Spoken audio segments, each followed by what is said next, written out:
Welcome to episode 164, of Anime and Us. I'm TJ. I'm Shawn. And this is the review show that reviews anime from A to Z. Sort of. Alright guys, so episode before 3 episodes ago? I don't know. How many episodes ago? It was a long time ago. It was category L, and we're doing the pick, and TJ picked Lupin III. Wasn't a whole lot in L, right? No, there wasn't a whole lot in L, and I figured since they had dubbed the first season finally after 50 years, and that we've been covering Lupin movies forever now, we should watch the actual first season and see where it all started. So Lupin III Part 1, The Classic Adventures, Japanese anime television, blah, blah, blah, blah, blah. Wait a second. It is the first anime television adaptation of Lupin III manga. Yep. Created by Monkey Punch. It ran on TV between October 24th, 1971 and March 26th, 1972. 23 episodes. Nice. Yep. Alright, so, couple things. I was watching it the other day, and, my son walked in, and he had been watching me watch the original Mobile Suit Gundam. He was kind of watching that a bit. He thought it was interesting. So he walked in, and he was like, oh, more Gundam episodes? And I was like, no, we're watching Lupin. But immediately I understood why. I don't know if it's the same studio that made it, but the art style is similar in the sense of it looks like the same people made it. Not in the characters, like, being drawn. They like, obviously the Lupin characters look like Lupin characters. Mm-hmm. But everything else has the same type of shading, has the same type of structure, and very advanced for its time, mind you. Well, I was about to say, Lupin was probably on the more advanced stage of art, and I would not be surprised if a lot of companies took from him and just went with it because that's what the style of the anime really was. It's like the pinnacle of animation, I would say, Lupin in the early decades. Oh yeah, definitely. But the Mobile Suit Gundam, it's right up there. I mean, we're not reviewing that right now, but it's kind of crazy that even though they're completely different animes, the art style was so similar that my son thought it was Mobile Suit Gundam. Yeah. Other than that, really should have been a second point, though, was, like, it's clearly advanced for its time. Yeah. The only thing that really... So the dubbing is weird because the English dubbing of the voices was done only a couple years ago. Yep. But everything else is clearly very old, like the sound effects and the music.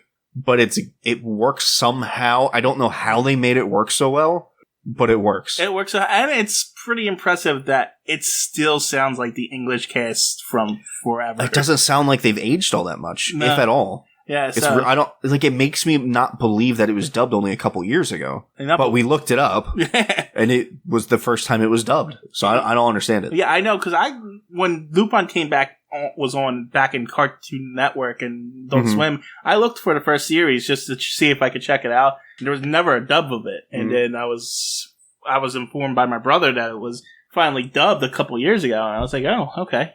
And here we are. Like, when we started this podcast, we took Lupin out because it was the second season and it wasn't dubbed. Oh, yeah. So, here we are. What else was I going to say? I don't know. Did you have another point that you wanted to get? I did. Oh, so before we get to any kind of premise, we really don't need one, though. No. Because it's essentially the movies. Just slightly lower budget. Not by much, mind you, but slightly lower budget. Mm-hmm. And for the most part, every couple episodes is a new heist, but sometimes it's only 1 or 2 episodes. Yeah. Most times it's actually only 1 or 2 episodes, I think. Most times, yeah. But, like, there's no premise really needed. Like, it's just different heists. Yep. It is dated by the content of it. Like, you get the 60s dancing and stuff like that, and the clothing and stuff. It's dated in that sense. But it's not that bad because the main characters are always wearing the same, for the most part, the same outfits. It's only the other characters. Right. Like the random people they're talking to or stealing from. And Fujiko's always in a different outfit. She is, and she has a different haircut, but she's probably the most dated one of them all because she kind of has that 60s, 70s hairstyle a lot of the time. Yep. Yeah, it's kind of odd. Yeah. So, I mean, we brought it up, so you might as well go into the premise. Well, I mean, there is any other premise. I mean, you guys have seen, obviously, but Lupin is a thief. Mm-hmm. Funnily enough, often referred to as an assassin. Yeah. Like, the whole Goemon him arc is like, who's the best assassin? And it's like, well, I didn't really know Lupin was... I mean, obviously he kills people, but he doesn't kill people to kill people. He kills people because he goes to steal something and then they're shooting at him. Right. So, like, that feels really weird. I don't quite that might be a weird dubbing. Yeah, that might be a weird dubbing, or maybe assassin means something different back then in Japan. Maybe. Yeah. I doubt that a little bit, but maybe. So, I don't know. Did they refer to him as Wolf at all? No. I didn't think so. They did refer to him as something else besides Lupin. I can't remember what it was. I don't remember. Yeah, I don't know. But they did. I wanted to ask if it was Wolf, but I knew it was something. I don't know. I mean, everyone's kind of there. What's interesting is it starts off with just Lupin and Jigen. Yep. And then after like 1 or 2 arcs, there's a whole Goemon arc. Yeah, we get introduced to Goemon and how he joined it. I mean, obviously Fujiko's there throughout too, but she's always kind of been on both sides of the line anyway. So yeah. And she plays him, she's well written in the sense of like, she's not just there to the main guy. Yeah. Like, she's good at what she does. Sometimes she fails, sometimes she succeeds, but like, she's not just there to be plot. By plot, I mean boobs. Right. Although, most of the time she is there just to be boobs, but like, not always. She has her own motivations and stuff. Yeah, she's there to get the treasure too. Yeah, she's fairly well written for the time period from Japan. Oh yeah, very kind of surprising. And we even get her backstory a bit in here. With the culty people. No, she had a partner and stuff. Yeah, but he like became a part of this weird like cult or something. Those people that were like making him do things. I might have read a little bit of that episode without actually watching all of it. No, she gets shot in the episode. Yes, and she falls off the cliff. No, I think they were just. He's a part of a weird cult. That's what the episode description was telling me. I don't think it was a weird cult thing. I think it was more of mafia kind of deal. They're partners. As it was written, cult. Yeah, I mean, but you can never trust those descriptions. That's true, but sometimes the descriptions are from, not always, but sometimes the descriptions are from the DVD boxes. So, like, it's weird, maybe not in this instance, but sometimes the description is actually more accurate than what you're physically seeing because they don't always describe things well enough. Maybe it was a cult, but I don't know. But we do get our backstory and stuff, which, considering, like, again, 60s in Japan, and they actually had it, and they focused on her a little more and actually developed her as a character and stuff, too. Also interesting, they win sometimes in this. Yeah, they do. They get away a few times with treasure and stuff, which makes it... Doesn't really happen in the movies. Well, no, because, and like we said, the movies have to go back to status quo. Yeah. Whereas... Well, I mean, but they don't really... No, they could be filthy rich, because Lupin's in it to do it. He's not in it for money. He's in it to be infamous. True, but in the movies, what I mean by status quo is that, there's a moral in the movies. So if he gets away with it, then the moral... It doesn't quite seem to be the moral in the episodes. No, it's just a bunch... He's still him. He's still there to get the girl and be a pervert and be the good guy. But, yeah. But he's there to steal what he can steal, and he's gonna steal it. Yeah. Like, they got the cards. Oh, the cards, right. Yeah. They got the cards. They left with those. And that was the first one that I noticed that they won. I was like, oh, they finished the episode and they won. They got the cards. But they didn't get the cards. They get the cards, but when they were flying away, the cards are magic or something or have their own entity. Yeah. They go to who they want to be with or whatever. But they got it. That's whatever. Which, there are mystical elements to this show. We just thought that was a movie thing. Mm-hmm. But there's stuff like that throughout the show. It's not as prevalent as it is in the movies. No. But I would expect that, actually. The movies have a higher budget. They're trying to wow people a little more. Yeah. I don't know. It's an interesting time capsule in and of itself. It really is. But what's so hard to review it is, like, it's the same as the movies. There's nothing else. Like, there's no deeper characters, like backstories. There's no more plot. Like, we went over the Fujiko stuff, which is really it. And, like, I guess the beginning's at Goemon, but that's really it. Yeah. It's one episode. We don't really dive into Lupin or Jigen. At all. Yeah, so... Even Goemon, all you really understand is that, like, he's the best swordsman, and, like, there's a sword that can cut anything. Like, there's nothing really there. Yeah, I don't know. It's not too deep. And I don't hate that. I'm not saying that's a bad thing. Yeah, I don't think... It weirdly works for Lupin. I was about to say, I don't think you really need it, though. Because you're really just there for the ride, I think, with this. I think that's fine. I just think it makes it harder to review because we've done so many Lupins. Oh, we've done a lot of Lupin movies, yes. And I feel like the Gundams are probably similar to that. If you cover enough of them. Yeah, because realistically, I've only seen like 5 Gundam animes, and there's like 100 of them. Yeah, true. I've only seen one, so. But they all, for the most part, have, even though they're completely different characters, the Zeon are the Mars guys, the Federation are the human, or the Earth guys. And it's like child warriors defending somehow the Earth Federation's bad, or wait, no, the Xeon guys are bad, and that's kind of it. Gundams are new. That's it. Yeah. By the way, did we watch Gundam 00? We watched the first season. Okay, I just wanted to didn't know if we watched that or not. You made me watch it as well. I really liked the first season. Yeah. And then you got mad at me because I was judging. Your opinions are relevant. I was judging it. Continue and before you I kept get saying angry. you have to watch a second season, and I was like, you always do that to me. Anyway, back to Lupin, yes. That's kind of it. I don't know. I want to give it more time, but like, unless you got anything to bring up. Well, let me ask you something. Did you like it? I didn't hate it. Two things that I thought was funny. I just watched Resurrection F with Jack, my son. I don't know what that is, but okay. It's the movie after Battle of Gods in Super. Oh, okay. So if you were to watch Super, you could just watch the episodes. Or if you watch it in the order it was released, you watch the first 2 movies, and then you can watch Super, the episodes. Okay. Because the first 2 movies came out before the episodes of Super came out. Battle of Gods and then Resurrection F, which is Frieza being resurrected. Okay. He comes back alive, and then he decides to train, and then he gets new god power, whatever. But what I'm comparing this, or bringing this up for, because in Lupin, in Resurrection F, when Frieza shows up and he starts fighting, the music is chanting Frieza's name. Frieza! And it's like over, and in here, that happens a lot with Lupin. The Lupin music is very strange, but it kind of works too. It's so weird, but yes, it works. That might be the best part of it, actually. Yeah, he's a good guy or something. Oh, he gets hungry too. It's so weird. I don't understand it. And then, like, in one song, in some random episode, they decide to get slightly racist with it and go, Rupon, with an R. And I'm dying on the couch. It's, like, unintentionally funny. Yeah. So I gotta give it better than a mediocre. You said there was a couple things. Was there another thing you would do? Oh, I remember. Okay. But, it's better than mediocre. It's a 7. Yeah.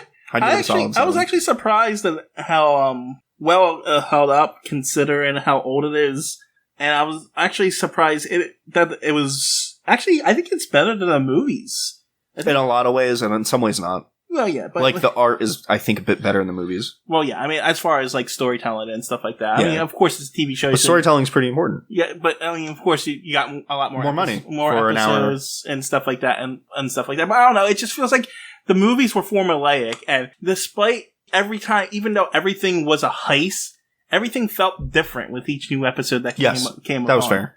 So, like, one time they're racing race cars in the first episode, and then they're fighting samurai and stuff. And go ahead, you want to say Zenigata was portrayed as an ethnic character, but clearly he just had a tan, or for whatever, like, you know what I mean? Like, he looked like he was black, but he's clearly not. No, like, even in this show, he's clearly not. He just, for some reason, has darker skin tone. Like, he has a tan. Here's the thing. I think Lupin himself is French. Yes. And so, like, all their whiter character, but Zenigata... Jigen's clearly American.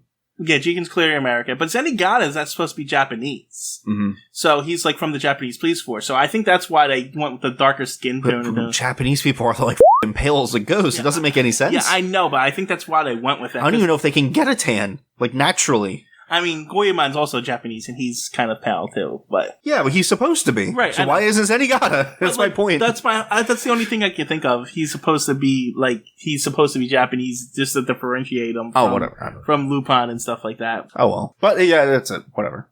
It's like a solid 7. Yeah. It's interesting, because they end it on, like, with Gohan. I don't know why I'm thinking Gohan. With them losing almost in the last episode of this.